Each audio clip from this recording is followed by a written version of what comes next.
In a stunning turn of events that has upended a 2-month-long vigil, 22-year-old Noah Peterson emerged from a medically induced coma this evening at Mercy General Hospital. His awakening, described by doctors as unexpected but hopeful, immediately triggered a tense and emotional confrontation between the two central figures in the tragedy that put him there, his lifelong friend, Holden Walsh, and Mitch Turner, the man allegedly responsible for the catastrophic car accident. The scene that unfolded in the sterile, hushed hallway of the ICU wing was one of raw, high-stakes drama, bringing to a head weeks of simmering grief, guilt, and accusation. Noah Peterson had been in a coma since August 28, following a late-night collision at the intersection of Elm and 5th. According to police reports, Mitch Turner, 45, ran a red light while allegedly under the influence, broadsiding the driver's side of Noah's vehicle.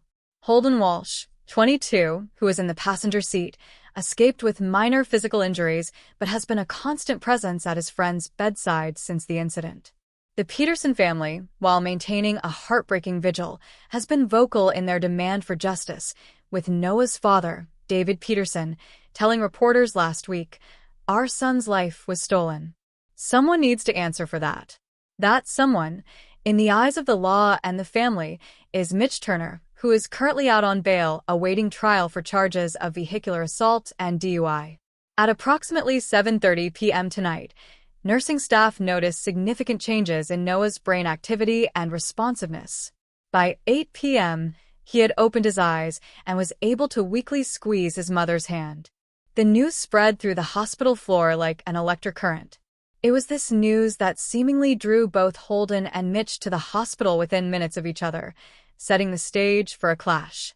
Holden, who had just stepped out to get coffee, returned to find Mitch Turner standing outside Noah's room, speaking in low, agitated tones with a hospital administrator.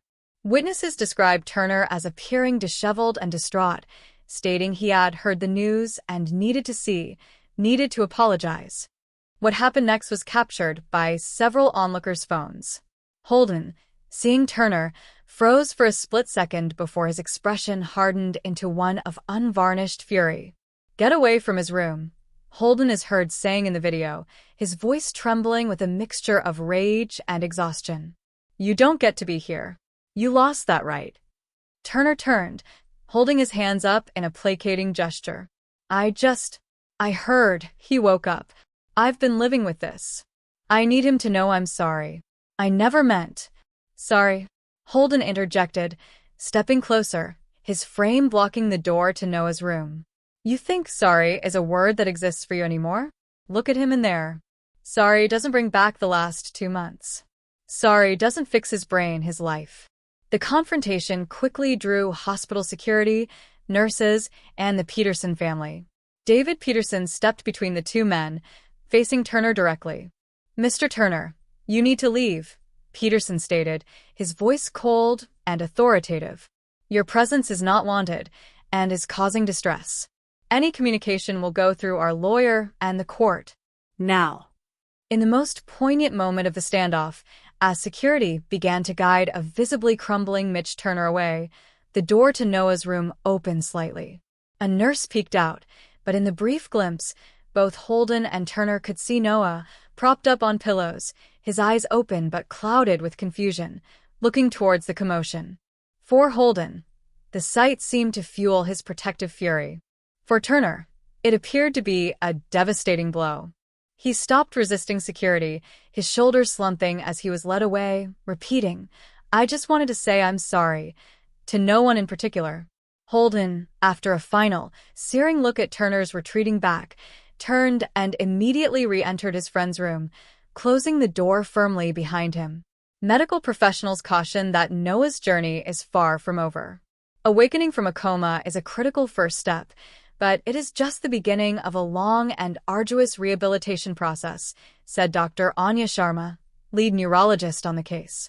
There will likely be significant cognitive and physical challenges to overcome. His recovery will be measured in months and years, not days. Legally, the incident complicates an already charged case. Turner's defense attorney, in a statement released minutes ago, called his client's attempt to apologize a profoundly human reaction born of overwhelming guilt, but acknowledged it was ill-advised. The prosecution may see it as a potential violation of bail conditions or witness intimidation. For Holden Walsh and the Peterson family, the night has been a whirlwind of contradictory emotions, the incandescent joy of Noah's return to consciousness violently colliding with the re-traumatizing presence of the man who caused the pain. As of now, Noah is reported to be resting, aware but not yet fully communicative. The question hanging in the air of Mercy General is no longer if he will wake up, but how he will heal, and how the scars left on all those involved, from the victim to the friend to the accused, will ever begin to mend after a confrontation that made the stakes unbearably, humanly clear.